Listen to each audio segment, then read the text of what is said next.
Hi, I'm Carl Azus for CNN Student News. It's good to see you this Wednesday, May 14th. We're starting today with a report from the Middle Eastern nation of Syria. It's a country that's been divided and in many places destroyed by civil war. That started 3 years ago, and the Syrian Observatory for Human Rights says at least 150,000 people have been killed and that roughly a third of those people are civilians. A week ago, a truce took effect in the city of Homs. This is a strategically important city for both the Syrian government and the rebels fighting it. It's an ancient city, and it's a city that's been under siege in the conflict. The ceasefire is showing signs of falling apart, but it brought at least temporary relief to people who'd seen war at their doorstep. The massive destruction in the old town of Homs shows the whole tragedy of Syria's civil war. But in the middle of this sad scene, some are beaming with joy.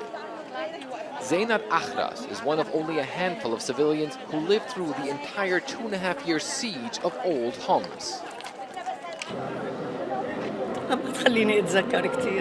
I don't even want to think about it, she says. The last 3 months were the toughest because we could only eat grass and leaves all the time.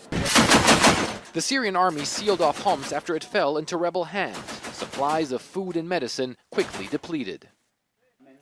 Zeynat's brother Ayman was trapped with her the whole time. He tried to find food and gather firewood for the little stove in their apartment. I took wood this size and bigger, he says. It's some of the wood rebels broke out of Homs to burn. I only used leftovers. When virtually all their food had run out, they were forced to eat leaves. Ayman says of all places, he found the best ones in a graveyard. He asks me to try them. Good? It's okay. It's okay. It's okay. Every day? For breakfast, lunch, and dinner, he says.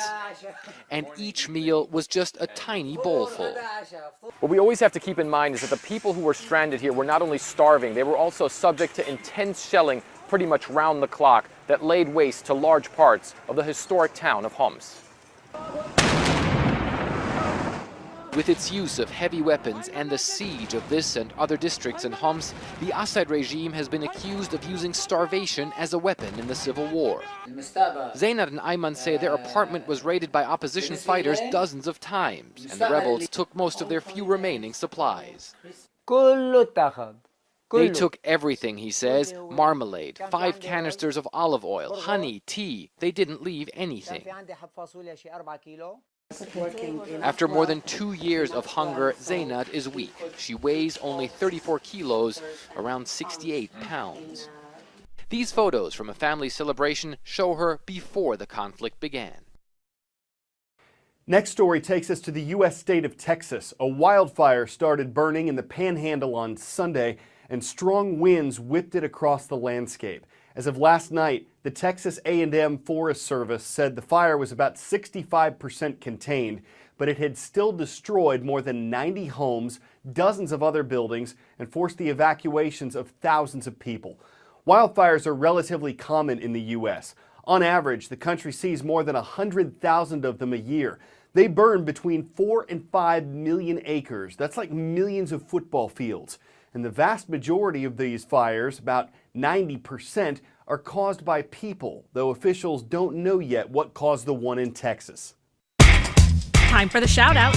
Under what flag did the Nina, the Pinta, and the Santa Maria sail? If you think you know it, shout it out. Was it the flag of Italy, Spain, Portugal, or Britain? You've got 3 seconds. Go. Because Spanish rulers financed Christopher Columbus's transatlantic voyages, his ship sailed under the Spanish flag. That's your answer, and that's your shout out. The Santa Maria was Christopher Columbus's flagship when he first sailed the ocean blue. It never made it back to Spain. The Santa Maria was wrecked when it ran aground near Haiti on Christmas Day, 1492. So where's the wreckage? Barry Clifford, a modern-day explorer, thinks he's found it, lying in a reef about 10 to 15 feet deep off Haiti's coast. But this isn't a newly discovered shipwreck. Clifford and his team dove the site back in 2003. He says at that time, archaeologists misidentified a cannon that was part of the wreckage. After doing some research, Clifford realized that this wreck could be the big one. There's a problem though. The cannon has been looted since Clifford explored it. So in order to determine if this is the Santa Maria, archaeologists will have to excavate the wreckage. Clifford's planning a trip back to Haiti to figure out the next steps. Before Kyle White received the Medal of Honor, he said that from what he'd heard, it was heavy, that when it's put around your neck, you feel the weight of it, what it all costs. The former U.S. Army sergeant found out what that's like yesterday. It was for his heroism in November of 2007, when he was 20 years old and a long way from his home in Seattle, Washington. The platoon radio telephone operator says he's changed since then. He's left the Army, but his service earned him the nation's highest military decoration. For radio telephone operator Kyle White and the soldiers of Chosen Company 2nd Battalion Airborne, the mission to meet with village elders in the mountains of northeastern Afghanistan had red flags from the very start. They suspected the villagers of collusion with the enemy. A lot of us, we had that, that gut feeling right before we left. It's just something wasn't right.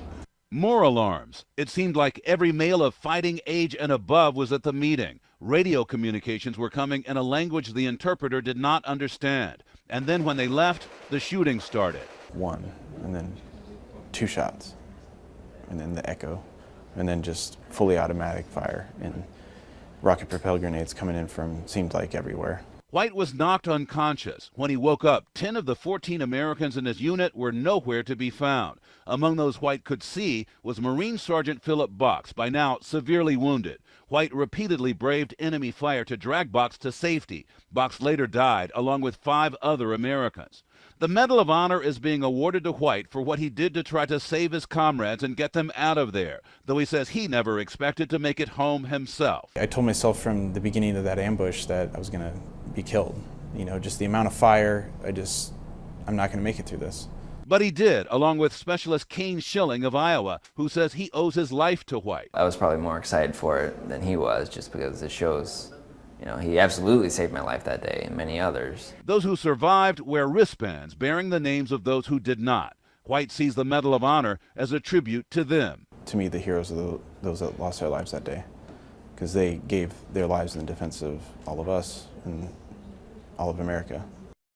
On the Potomac River across from Washington, D.C., Arlington National Cemetery is the resting place of more than 400,000 people. It was 150 years ago that Arlington was first used as a military burial ground. An Army private who enlisted to fight in the Civil War was laid to rest there on May 13, 1864. Arlington was established as a national cemetery a month later, and today it's where you'll find the graves of presidents, astronauts, war heroes, including men and women who've served in every branch of the U.S. military.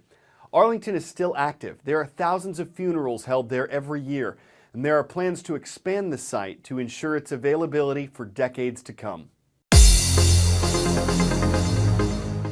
It's Worldwide Wednesday on the CNN Student News Roll Call. What does that mean? It means we're going to places like Kaiserslautern, Germany. We're happy to be part of your day at Kaiserslautern Middle School. Next, we're traveling across the Atlantic to Canada at the St. Ambrose School.